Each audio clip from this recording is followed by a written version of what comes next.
अस्सलाम वालेकुम, welcome to learner academy. मेरा नाम है असलम। आज हमारा लेक्चर नंबर 44 है और हमारा टॉपिक है great leader style activities and skill. इसमें हम सबसे पहले ओवा लीडरशिप स्टडीज़ पढ़ेंगे, जिसमें लिपेट और वाइट ने जो है वो यूनिवर्सिटी ओवा में जो है वो लॉन्ग लास्टिंग इम्पैक्ट किया था और रिसर्चेस कंडक्ट की थी। और इन रिसर्चेस ने फाइंड आउट किया था कि जो अथॉरिटेरियन लीडर्स के फॉलोअर्स होते हैं वो एग्रेसिव और एपैथेटिकली रिएक्ट करते हैं, लेज़र-फेयर के एक्सट्रीमली एग्रेसिवली जो है ना वो रिएक्ट करते हैं, और जो डेमोक्रेटिक लीडर्स होते हैं वो इन दोनों एक्सट्रीम्स के बीच में फॉल करते हैं उनका एग्रेशन। ठीक है। ओयो स्टेट लीडरशिप स्टडीज़ 1945 में जो है ना वो कंडक्ट की गई थी। उन्होंने आइडेंटिफाई किए थे इंडिपेंडेंट डायमेंशंस लीडरशिप बिहेवियर के। उन्होंने जो है वो 1000 डायमेंशंस देखी थी और फिर उन्होंने नैरो डाउन करते करते वो फिर लीडर दो जो है वो कैटेगरीज में लेकर आ गए। इन दो डायमेंशंस को जो है वो हम इनिशिएटिंग स्ट्रक्चर कहते हैं और कंसिडरेशन कहते हैं। Initiating structures refers to the extent to which a leader is likely to define and structure his or her role and those of subordinates। यानी कि इसमें गोल अटेनमेंट में लीडर क्या करता है, अपना और अपने सबऑर्डिनेट्स के गोल्स को डिफ़ाइन करता है, ठीक है, और स्ट्रक्चर करता है। इसमें आप ऑर्गेनाइज करते हो वर्क को, वर्क रिलेशनशिप को और गोल्स को, ठीक है। असाइन करते हो ग्रुप मेंबर्स को पर्टिकुलर टास्क, ठीक है, और फिर एक्सपेक्ट करते हो कि वो स्टैंडर्ड ऑफ परफॉर्मेंस को भी मेंटेन रखें, और मीटिंग्स ऑफ डेडलाइन पे जो है वो एम्फेसाइज किया जाता है, ठीक है। यानी कि ये एक किस्म की टास्क ओरिएंटेड जो है ना वो होता है। उसके बाद कंसिडरेशन है is the extent to which a person is likely to have job relationships that are characterised by mutual trust, ठीक है, रिस्पेक्ट फॉर सबऑर्डिनेट्स। आप उनकी फीलिंग्स को भी फिर रिगार्ड करते हैं, उनके आइडियाज़ को, उनके इमोशंस को, एक म्यूचुअल ट्रस्ट होता है, कम्युनिकेशन होती है, कंसर्न शो करते हो अपने फॉलोअर्स के कंफर्ट के लिए, वेल बीइंग के लिए, सेटिस्फेक्शन के लिए, ठीक है। फ्रेंडली होते हो, अप्रोचेबल होते हो अपने फॉलोअर्स के लिए और उनको इक्वली ट्रीट करते हो। एक्सटेंसिव रिसर्च की गई थी इन डेफिनेशंस पे, और फिर ठीक है, high did not always result in positive consequences. यानी कि इनिशिएटिव स्ट्रक्चर भी हाई और कंसिडरेशन भी हाई हो तो ये ऑब्वियसली हमेशा पॉजिटिव कंसिक्वेंसेज में रिजल्ट नहीं करता। और भी बहुत सारी स्टडीज़ जो हैं वो इस पे जो है वो कंडक्ट की गई थी। उसके बाद मिशिगन की लीडरशिप स्टडीज़ हैं जो 1945 में ही जो है वो कंडक्ट की गई थी यूनिवर्सिटी ऑफ मिशिगन पे, और इनका ऑब्जेक्टिव था कि उन्होंने बिहेवियरल कैरेक्टरिस्टिक जो है वो लोकेट करनी है लीडर्स की, ठीक है। Michigan group also came with up 2 dimension of leadership. इन्होंने भी 2 डायमेंशन जो हैं वो लीडर्स की दी थी, एम्प्लॉय ओरिएंटेड और प्रोडक्शन ओरिएंटेड। ये भी वो उसी को है, उसकी जो इनिशिएटिव स्ट्रक्चर है वो जो है वो हो जाएगी प्रोडक्शन ओरिएंटेड, और जो सेकंड है कंसिडरेशन वो एम्प्लॉय ओरिएंटेड हो जाएगी। इसके नाम से जैसे जैसे पता चल रहा है कि जो प्रोडक्शन ओरिएंटेड होती है उनका जो है वो मेन कंसर्न अपनी प्रोडक्शन, मेन कंसर्न उनका जो है वो प्रोडक्शन होता है, ठीक है। टेक्निकल और टास्क एस्पेक्ट्स पे जो है वो ज़्यादा फोकस करते हैं, अपनी ग्रुप टास्क को की अकम्पलिशमेंट पे ज़्यादा फोकस होते हैं, ठीक है। और एम्प्लॉय में जो है ना वो ऑब्वियसली एम्प्लॉयज़ की वेलबींग, उनके पर्सनल इंटरेस्ट और उनके रिलेशनशिप, इन पे भी जो है वो फोकस किया जाता है। मिशिगन के रिसर्चर ने कहा था कि वो लीडर जो एम्प्लॉय ओरिएंटेड होते हैं अपने बिहेवियर में, एसोसिएट होते हैं हाई ग्रुप प्रोडक्टिविटी के साथ और हायर जॉब सेटिस्फेक्शन के साथ, ठीक है।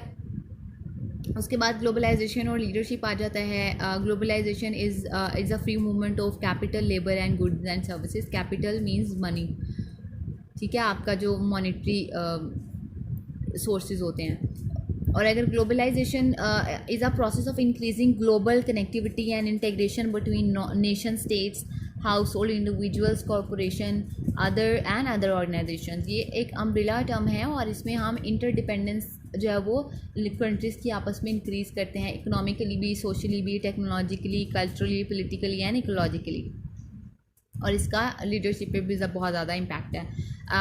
क्रिएट करती है स्ट्रेटेजिक विजन को, ठीक है। मॉडर्न कॉन्टेक्स्ट में चाहिए लीडर्स को उनका एक स्ट्रेटेजिक विजन हो, ताकि वो अपने एरिया को जो है वो ग्लोबल विलेज थीम में जो है वो फिट कर सकें। क्योंकि आज के दौर में दुनिया जो है एक ग्लोबल विलेज बन चुकी है, हम इतने क्लोज़र हो गए हैं, फॉरेन फर्म्स की कंपटीशन है, ठीक है, उसकी वजह से जो है वो हमें अगर हमें सर्वाइव करना है तो हमें ग्लोबल कंपैटिटिवनेस और ग्लोबल एक्सपेंशन के अकॉर्डिंग जो है ना वो अपना विजन बनाना पड़ेगा। वो एम्पावर करते हैं अपने एम्प्लॉयज़ को, ठीक है। ग्लोबल लीडरशिप एंड मैनेजमेंट एक वन मैन शो नहीं है, ठीक है, इसमें आपके एम्प्लॉयज़ होते हैं, तो अपने एम्प्लॉयज़ को एम्पावर करना is very important. It is almost impossible to keep pace with time if such decisions are left to the leaders only, ठीक है। एक इम्पेरेटिव होना चाहिए, acquiring and sharing knowledge, it's very important. Global village है, एक इतनी advancements आ रही हैं टेक्नोलॉजीज़ में, तो ऑब्वियसली अपने नॉलेज को एक्वायर, न्यू नॉलेज को एक्वायर करना, अपडेट करना और शेयर करना इज़ वेरी इंपॉर्टेंट, ठीक है। इंटेग्रेटिंग नॉलेज आ जाता है, आप एक्वायर करते हो नॉलेज को, फिर इसको इंटेग्रेट करते हो बिजनेस प्रोसेसेस में, और फिर जो है ना वो अपने ऑर्गेनाइजेशन को आगे लेकर चलते हो। Challenging status quo, leaders are also expected to challenge the status quo in face of globalisations. Organisations we do not adopt the changing environment and maintain the status quo are expected to be losers in the near future. तो वो status को challenge करते हैं, आपकी environmental जो changes आ रहे हैं उनको अडॉप्ट करते हैं, इन्वायरमेंट के अकॉर्डिंग जो है वो अपनी ऑर्गेनाइजेशन को लेकर चलते हैं, उसमें चेंजेस लेकर आते हैं, मॉडिफिकेशंस लेकर आते हैं, और मेंटेन करते हैं स्टेटस को चैलेंज करते हैं स्टेटस को वो ही जो है वो सर्वाइव करते हैं। उसके बाद लीडरशिप स्टाइल्स आ जाते हैं। Leadership styles refers to the description of leaders functioning, कि किस तरह से लीडर्स जो हैं वो फंक्शन करते हैं। इनिशिएटिव जो स्ट्रक्चर हमने पहले पढ़ लिया है कि वो किस तरह से डिफाइन और स्ट्रक्चर करते हैं अपने और अपने सबऑर्डिनेट्स के रोल को, और कंसीडरेशन में आ जाता है कि वो किस तरह से उनकी जॉब रिलेशनशिप किस किस्म के हैं, ठीक है। डेविड और टशमैन ने जो है ना वो 1990 में उन्होंने फंक्शंस बताए थे क्रिज्मेटिक लीडर के। इन्विजनिंग होता है, उसके पास विजन होता है एक प्रॉस्पेरस फ्यूचर का, होप देता है अपने फॉलोअर्स को, और इफेक्टिवली अपने विजन को कम्युनिकेट करता है। एनर्जाइजिंग होता है, एनर्जाइज करता है अपने ग्रुप मेंबर्स को, उनको मोटिवेट करता है, उनको जो है ना वो मोटिवेट करता है गोल्स की तरफ, अपने विजन के थ्रू गोल अचीवमेंट की तरफ इनेबल करता है उनको कि वो साइकोलॉजिकली और फिजियोलॉजिकली चैलेंजेस को फेस कर सकें, उन्हें करेज देता है और उनको बताता है कि किस तरह से उन्होंने डिफ़िकल्ट सिचुएशन से जो है ना वो कोप अप करना। उसके बाद रॉबर्ट और वॉरेन के आ जाते हैं, इन्होंने लीडरशिप स्टाइल बताए थे। बॉस सेंटर लीडरशिप स्टाइल है, इट्स समथिंग लाइक ऑटोक्रेटिक, के जी प्रोडक्शन सेंटर्ड होते हैं, इनिशिएटिंग स्ट्रक्चर होता है, टास्क डायरेक्टेड होते हैं, ठीक है, इनका कंसर्न जो है ना वो टास्क पे होता है। उसके बाद एम्प्लॉय सेंटर्ड आ जाते हैं। This type of leader is a proponent of theory by कि डेमोक्रेटिक होते हैं, कंसिडरेट्स होते हैं, गुड ह्यूमन रिलेशनशिप को मेंटेन करते हैं, सपोर्टिव होते हैं, पार्टिसिपेटिव होते हैं, रिस्पेक्ट देते हैं अपने एम्प्लॉयज़ को, उनके इमोशंस को एम्पैथेटिकली अंडरस्टैंड करते हैं, उन्हें वर्दी फील कराते हैं, वैल्यू करते हैं, हाई कंसर्न्स होते हैं उनके अपने एम्प्लॉयज़ के लिए। उसके बाद रॉबर्ट ब्लेक और जेन माउंटेन्स का मैनेजरियल ग्रिड आ जाता है। ये एक बिहेवियरल लीडरशिप मॉडल है जिसे रॉबर्ट ब्लेक और जेन म्यूटन ने जो है बनाया था।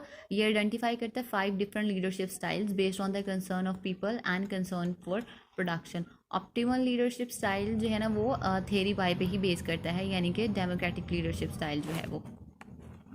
इसमें उन्होंने बताया कि किनके कंसर्न्स अपने लिए आए हैं और concerns for people. X axis पे जो है ना वो कंसर्न फॉर प्रोडक्शन है, और वाई एक्सिस पे जो है ना वो कंसर्न फॉर पीपल है। सबसे पहले इसमें आ जाता है एम्पावर स्टाइल।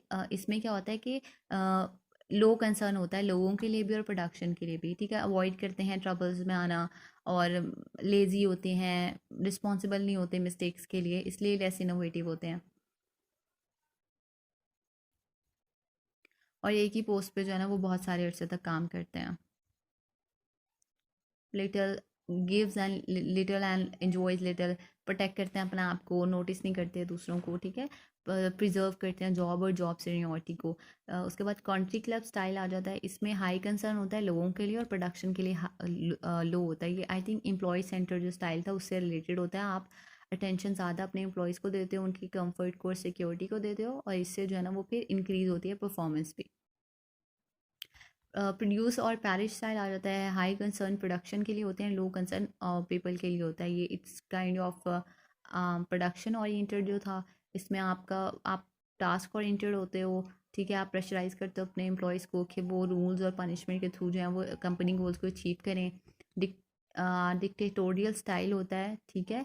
और ये usually it commonly applied by companies on the edge of real and perceived failure।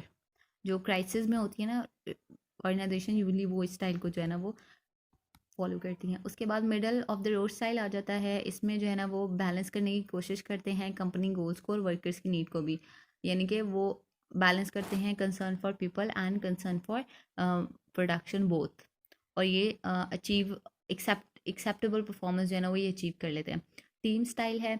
In this style high concerns दोनों को दिए जाते हैं, और इसमें जो है ना वो थियरी वाई की आ जाती है कि इनकरेज करते हैं टीम वर्क और कमिटमेंट को, और एम्प्लॉय की fields as a constructive part of company पे जो है ना ये फोकस करते हैं, एम्प्लॉय को ये फील करवाते हैं कि वो एक एक्टिव पार्ट है अपनी कंपनी का।